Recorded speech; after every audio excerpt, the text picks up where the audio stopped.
Convido a igreja para se colocar de pé, para acompanhar a leitura que eu irei efetuar, que está registrada em Mateus, capítulo 27.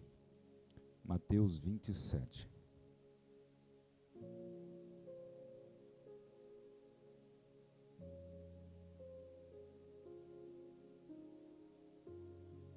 Versículo 42. Mateus 27, versículo 42. Só esse versículo.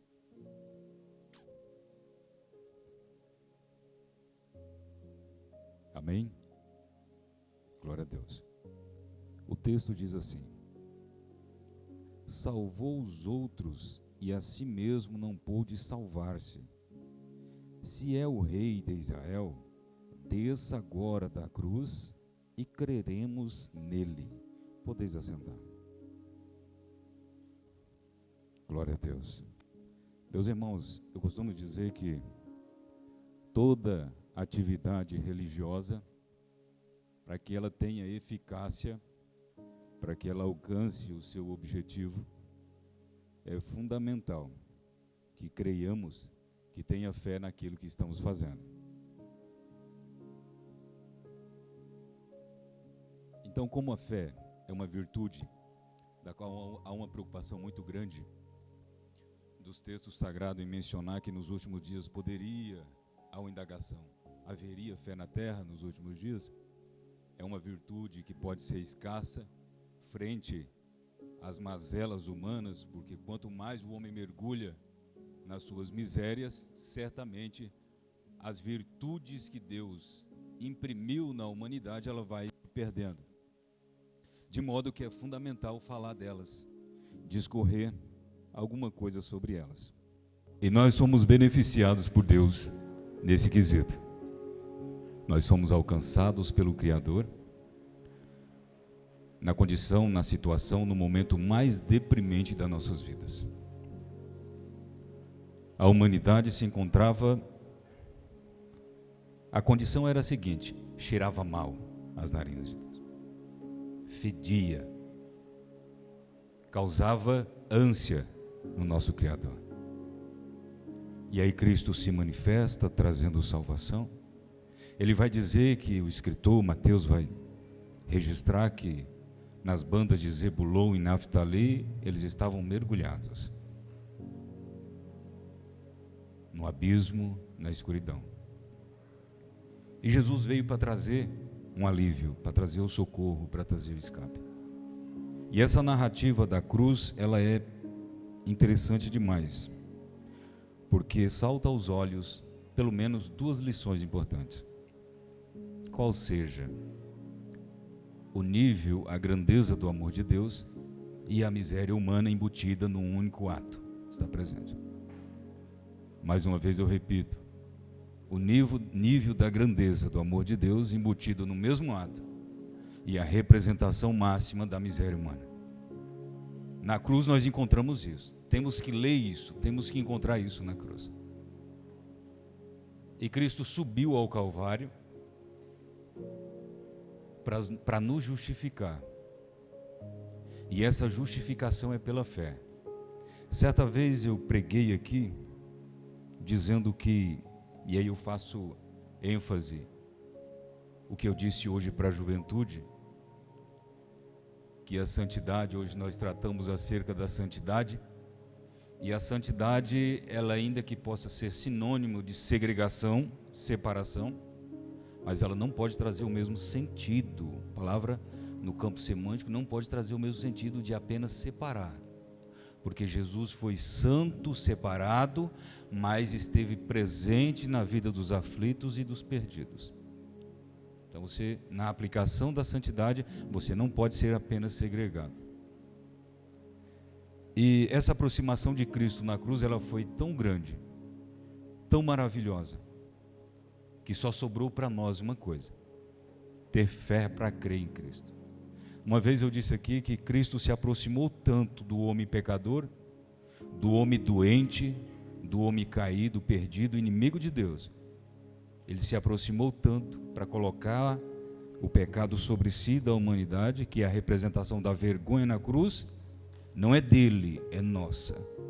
A vergonha que há na cruz o vitupério, o escárnio, o sofrimento, a tortura era para nós, não era para Cristo. A Ele a virtude de morrer por nós, de tomar sobre si os nossos pecados. A Ele a virtude. Mas para nós resta a vergonha da cruz. Então Cristo se aproximou tanto de nós, com tanto amor, que tomou sobre si. E só restou uma coisa para nós. Para a humanidade só sobrou um ato possível. Eu creio. Marcos, no capítulo 16, versículo 16, ele vai dizer que quem crê em Jesus será salvo. Quem crê e for batizado será salvo. Mas quem não crê será condenado. Então a salvação em Cristo Jesus pressupõe apenas crer, reconhecer o que Ele fez na cruz do Calvário. Crer, receber, atribuir valor. A fé ela vem pelo ouvir e ouvir a palavra. Então você ouve a palavra, os registros acerca da morte de Cristo e atribui valor. E aí você crê. É atribuição de valor. Diante disso, desse ato, deste momento, Jesus te justifica. Então você passa a ser justificado pela fé, não pelas obras. Não pelas obras. Eu quero, como é uma virtude, a fé é uma virtude maravilhosa, eu quero discorrer um pouquinho sobre ela. Ela é fundamental a toda atividade religiosa, como eu disse. Do momento em que aceitamos a Cristo, que é o momento de separação, a juventude vai saber disso, se perguntarem a eles vão saber. É o momento de separação, né? Nós somos separados, é o momento que somos justificados. Mas também existe um processo de santificação. Um processo de santificação. E tudo isso ocorre por meio da fé. Então a fé, ela é um instituto, é uma virtude que o escritor aos Hebreus ele vai sintetizar. Ele vai sintetizar o que é esse elemento fundamental para que tenhamos um bom relacionamento com o Criador. A fé, ela tem, pelo menos, eu não gosto de concluir, conclusões são às vezes precipitadas. Mas a fé, pelo menos, ela traz duas implicações fundamentais para a vida humana. Ela traz implicações práticas fundamentais, pelo menos duas eu consigo mais a grosso modo, né? Um cerne a fé traz. Qual seja, promover o relacionamento da criatura com o Criador é só por meio da fé. De modo que Jesus, no próprio escritor aos Hebreus, ele inspirado, ele vai dizer que sem fé é impossível agradar a Deus. Porque importa que aqueles que creem em Deus se aproximam dele, porque ele é galardoador do que os busca em fé. Busca em fé. Então a fé, ela promove isso nas nossas vidas. Esse relacionamento vertical com o Criador. E aí pela fé,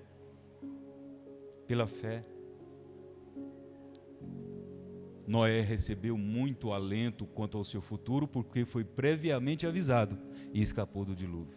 Vai dizer o escritor aos Hebreus. Pela fé, esse relacionamento com Deus, os israelitas, frente à cidade de Jericó, arrodearam ela e ela ruiu pela fé, porque tinha um relacionamento com Deus. E o escritor aos Hebreus, ele elenca uma série de autores que fizeram muitas conquistas pela fé. E finda dizendo, eu poderia falar de fulano e de ciclano. Mas não há tempo, não há espaço para redigir todos os autores bíblicos que viveram por meio da fé, que tiveram um relacionamento saudável com o Criador. Então a fé, ela tem essa finalidade de promover uma relação saudável da criatura com o Criador, bem como também promover uma relação boa entre a criatura e os seus pares. A fé também serve para isso. A nossa atividade, ela é cheia, carregada de fé.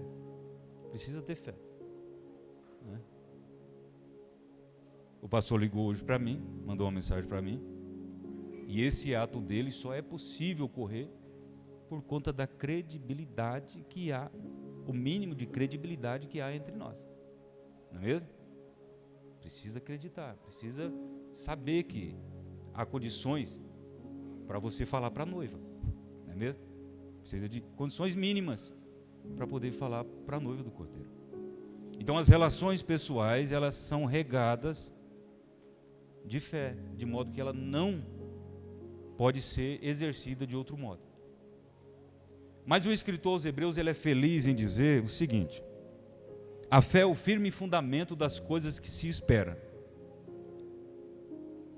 Você já parou para medir isso aí? O que funda, Walter? O que firma? O que é o alicerce? O que é a base da esperança? A fé é o firme fundamento das coisas que se espera. Então, eu costumo dizer que a esperança é o termômetro da fé de todos nós. Quando você fala, eu não aguento mais com dívidas, eu não aguento mais trabalhar, estou cansado, você só sai para trabalhar no outro dia porque você tem esperança que aquilo uma hora vai passar. E essa esperança só se firma porque você crê que aquilo vai se realizar. Então isso é fé. Toda atividade humana minimamente é regada pela fé. Regada pela fé. Tudo. E qual a implicação? E aí eu vou fechar aqui. Vou fechar porque eu não posso falar tudo que eu quero falar sobre a fé. Eu vou dar spoiler da minha aula que eu vou dar aqui no artigo 7º do nosso Cremos. Então aí eu preciso me conter aqui, porque senão aí os alunos não vêm na minha aula, né? Então, para a gente fechar aqui sobre a fé, é fundamental, e aí eu estou explicando de forma a você compreender, irmãos. Você tem que praticar, é ouvir e praticar. A vida cristã, pelo que eu posso compreender, é você ouvir e praticar. Pronto. Eu não sou dado a outras situações. É ouvir e praticar.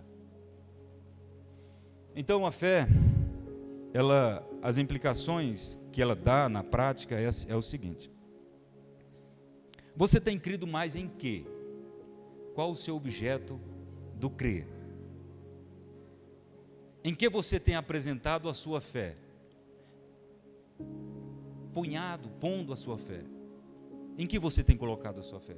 Depositado, encontrei a palavra mais adequada, a sua fé. Em que você tem depositado? Um dia aqui no Gamaliel, por isso, estudem, vem para o Gamaliel, vem para a Escola Bíblica Dominical. Eu consegui sintetizar, porque sempre eu estou olhando sobre a fé, alguma coisa sobre a fé. E aí o interessante, Walter, que aí a gente está sempre estudando uma coisa, e aí quando no Gamaliel eu tive um complemento maior sobre isso. Um momento bem oportuno. E aí eu recebo o convite para falar, o meu tema abrange boa parte sobre a fé. Então, vem num bom sentido, né? E aí no Gamaliel eu cheguei a algumas considerações sobre o que é fé. O que a fé, as implicações da fé na nossa vida. E eu pensei o seguinte: ora, eu creio mais na ciência ou em Deus? Se eu fizer essa pergunta para você, o que você responderia agora? Eu acredito em Deus, irmãos. Irmãos, pelo amor de Deus, eu não estou aqui fazendo apologia a negacionismo. Não estou fazendo apologia a negacionismo. Fazemos um parênteses aqui, tá? Não estou fazendo apologia. Não estou dizendo para você parar com os seus tratamentos, pelo amor de Deus. Só estou trazendo que é a essência de um princípio, de uma virtude, de um dom que é a fé que Deus nos deu. Só isso. Para que você, em medida, né, guardadas as devidas proporções e medidas bem plausíveis, você aplique na sua vida. De modo que eu sempre gosto de apresentar o ideal. O ideal, você não está no ideal, mas o ideal é o objeto a ser perseguido, como vai dizer Paulo. Eu prossigo para o alvo, deixando as coisas velhas passar. Então, estou falando do ideal, que é a palavra, tá? Você acredita mais na ciência ou em Deus? Em Deus, certamente um coro uníssono seria levantado aqui, dito, em Deus. Glória a Deus. Pois bem, você sabia que as relações humanas, como eu já disse, elas são feitas por meio da fé?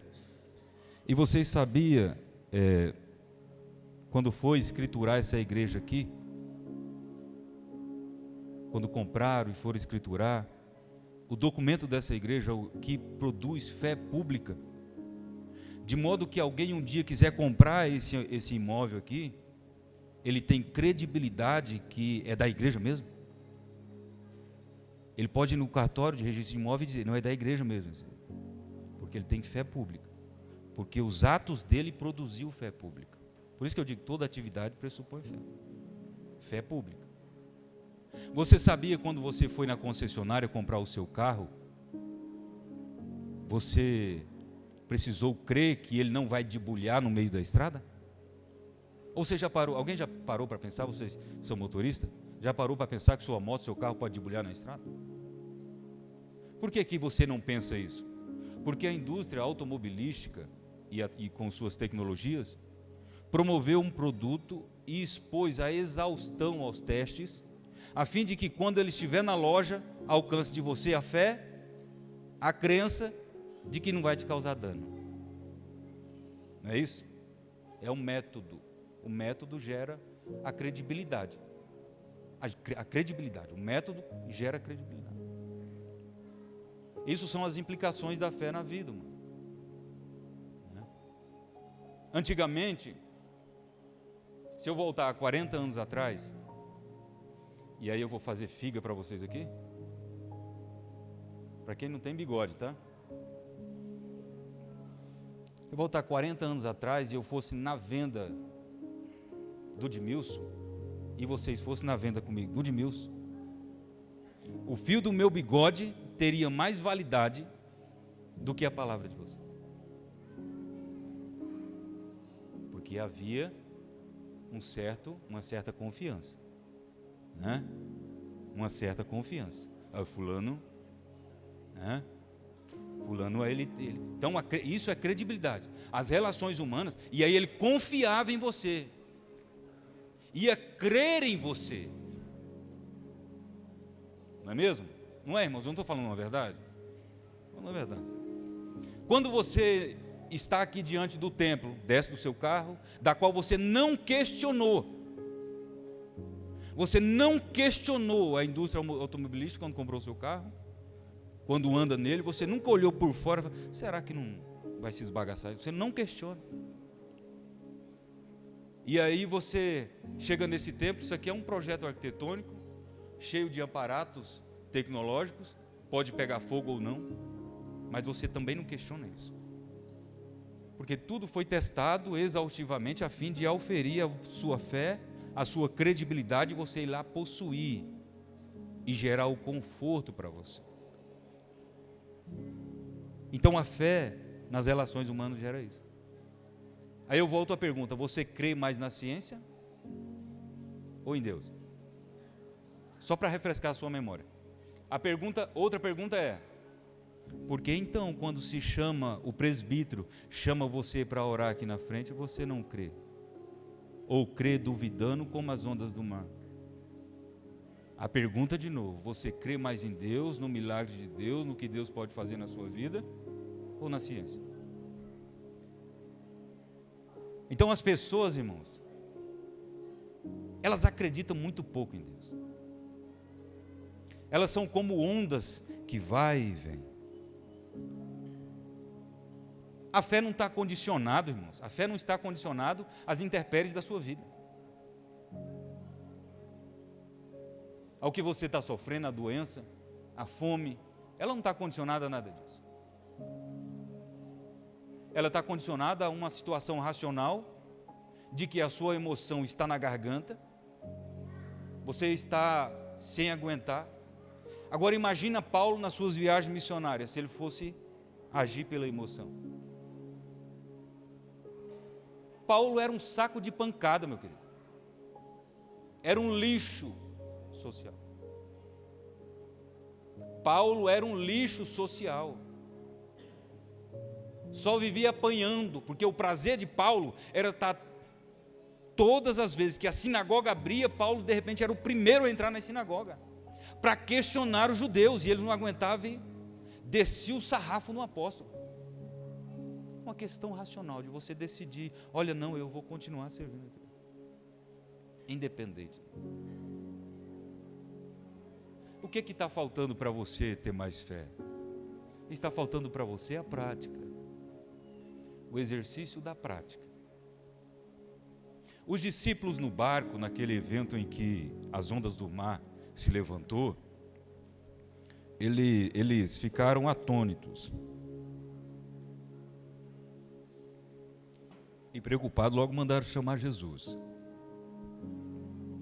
E Jesus se levantou incomodado, irmãos, porque eu acho que ele estava muito cansado, e ele falou: rapaz, homens de pequena fé, né? Onde está a vossa fé? Os discípulos não receberam louvor de Jesus, foram repreendidos por Jesus. Então fé é prática, é exercício, é relações humanas,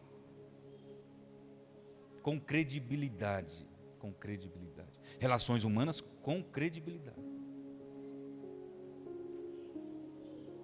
com a possibilidade, quando você crê em alguém, acredita, de sofrer o dano. Ora, mas você não foi chamado para sofrer o dano? O Evangelho não pressupõe sofrer o dano? Hoje nós falamos com a juventude sobre a condição retrógrada que a sociedade nos imprime, nos rotula, atrasados, né? Vai ver o que alguns falam aí sobre pentecostais e neopentecostais. Meu Deus do céu, não quero nem ouvir o que eles falam. Os evangelhos a grosso modo, mas principalmente os pentecostais e o neopentecostal. Somos considerados a escória. E daí, você vai ficar em que situação? Qual será a sua posição diante dessa circunstância? Então você crê mais em Deus ou no mundo aí fora? Você crê mais em Deus ou no mundo aí fora? Você precisa da chancela da ciência continuar avaliando o Evangelho ou as Escrituras Sagradas? Como, por exemplo, agora eu creio porque conseguiram visualizar lá no Mar Vermelho que realmente eles passaram pelo Mar Vermelho. Você precisou disso para acreditar? Tem evidências da Arca de Noé. Você precisa disso? É sério isso, irmãos? E aquela frase que diz que os sinais seguirão os que crerem?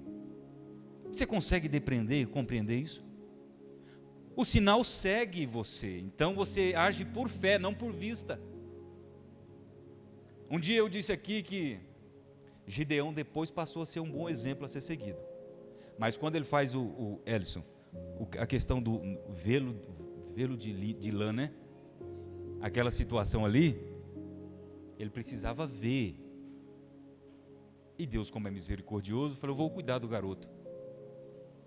Ele está meio abalado psicologicamente, afinal de contas, Israel está passando por muita coisa. Eu vou cuidar do garoto, ele vai melhorar. Mas não é um exemplo, porque fé não é por vista. Ele precisava ver. Os sinais seguirão. É como uma frase que eu já ouvi, acredito que vocês já ouviram também: põe o pé que eu ponho o chão. Você já ouviu essa frase? Põe o pé que eu ponho o chão. Isso é fé. Não, eu preciso de uma estabilidade para me ir. Não, aí não é fé. Estamos tratando de outra coisa, menos de fé. Então é fé, não é por vista. O interessante é que o escritor aos Hebreus, para a gente fechar, ele vai dizer que todos esses heróis da fé correram, andaram, se rastejaram na condição do vigor, né? Cada um na sua possibilidade. Mas nenhum deles Todos eles guardaram a fé, mas nenhum deles encontraram a promessa. Nenhum deles guardaram a promessa, né? Nenhum deles alcançaram a promessa, mas tiveram fé. Foram justificados pela fé. Então que nós tenhamos fé exclusivamente em Deus, em primeiro lugar. Em primeiro lugar, uma fé exclusiva em Deus.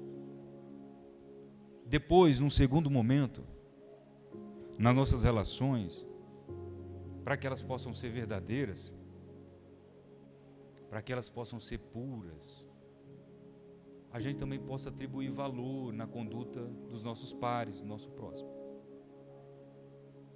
Precisamos atribuir, precisamos confiar.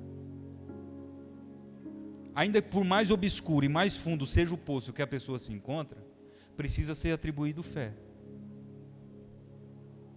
Porque Paulo, quando fala da essência do amor, ele vai ter um versículo que é bem pequenininho, que diz assim: o amor tudo crer. Em 1 Coríntios ele vai descrever sobre a eficácia e a essência do amor. O amor tudo crer. Tudo crer, o que é isso? É você olhar para o mais delinquente que existe hoje. Visualiza na sua mente o homem ou a mulher mais delinquente que você olha e fala: para aquele não tem jeito. Não tem jeito para aquela pessoa. Mas Deus sabe que tem jeito, sabe por quê? Porque Ele imprimiu no ser humano a capacidade de uma hora voltar, se levantar, se recompor diante do Criador. Então, se o Criador, o amor do Criador, tudo crê, tudo vê como possível, como possibilidade, como valor, atribuição de valor, que a lente dos nossos olhos também possa olhar para a humanidade como grande potencial para o alcance do Criador. Hoje eu falei sobre o espelho com a juventude, uma dinâmica com a juventude, sobre o espelho da santidade, né? Eu usei a Bíblia, foi simples, foi rápido, mas acredito que tenha ficado claro, né? Tenha ficado claro. E eu usei a Bíblia como dinâmica. E partimos da premissa que nós estamos nessa posição aqui, ó. E nós estamos aqui, ó, sem contato com o Criador. Nós estamos aqui. O sábio Salomão, em Provérbios 4:18, ele vai dizer que a vereda do justo é como a luz da aurora, que vai brilhando mais e mais até o dia perfeito. Eu falei para a juventude que tem hora na vida espiritual da gente que a gente está assim, brilhando, brilhando. Nós estávamos assim, independente da condição, se era o mais delinquente ou não, tinha o mesmo valor para Deus. Então devemos atribuir valor à feitura que o Senhor fez. Eu falei, tem gente que não tem mais brilho, só é o molde, né? Você olha e sabe que é um ser humano, por quê? A conduta não condiz com a humanidade.